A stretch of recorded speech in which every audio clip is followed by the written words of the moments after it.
Good morning everyone.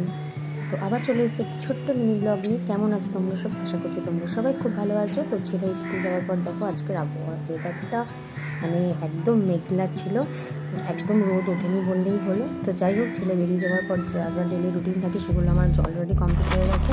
আর এইগুলো হচ্ছে বস্তা বলছি, ব্যাগের থেকে দেখো কী কী বার করেছি। মানে আমার ব্যাগ না, এটা ডাস্টবিন, ভগবানই জানে। কত টিকিট দেখো জমিয়েছি, মানে কত টাকা ধ্বংস হচ্ছে ডেলি। তো যাই হোক, এগুলো টিকিটগুলোকে জমিয়েছি। তবে ভেবো না বেশি দিনের টিকিট, হয়তো এক সপ্তাহের মতো হবে এরকম।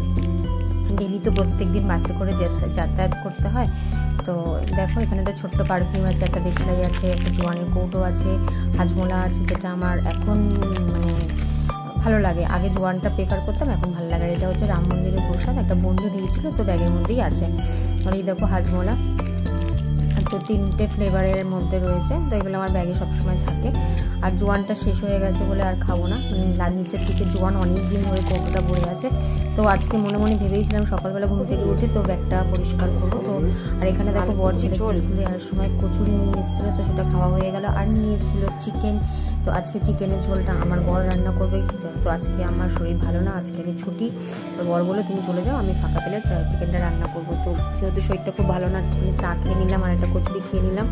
আর আজকের মিনি ব্লগটা তোমাদের কাছে কেমন লাগলো অবশ্যই আমাকে কমেন্ট করে জানিও। আর আমি এখানে দেখো মাংসগুলো সমস্ত ধুয়ে সব কিছু কেটে কুটে রেখে দিয়েছি। বর আসবে, এসে এক ফাঁকে চিকেনটা রান্না করে দিয়ে চলে যাবে। আর আমি এখানে রেডি হয়ে গেছি ছেলেকে স্কুলে আনতে দিতে যাওয়ার জন্য। আর আজকে তোমরা একটা জিনিস খেয়াল করেছো কি, আজকে দেখো আমি চুলটাকে একটু অন্যরকমভাবে মানে ট্রাই করেছি।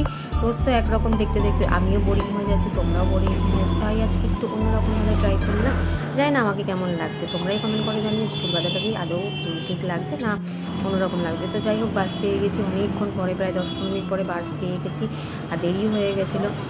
তো বাসে করে যাওয়ার পরে কিছুক্ষণ পরেই দেখলাম স্কুল চলে আসলো। তো স্কুলের গেটের সামনে দেখো দাঁড়িয়ে আছি একটুখানি। এই দেখো স্কুলের গেটের সামনে দাঁড়িয়ে আছে, এখনো বন্ধুবান্ধবরা আসেনি। আর এখানে বন্ধুবান্ধবরা আসার পরে খুব চিৎকার, মনে হচ্ছে সরস্বতী পুজো হচ্ছে। ঝাল চিকেন রান্না হয়ে গেছে। তো আজকের মতো চলো সবাই টাটা, ভালো থেকো, সুস্থ থেকো, সাবধানে থেকো। আর আমাকে ভালো লাগলে লাইক কমেন্ট শেয়ার করে দেবো।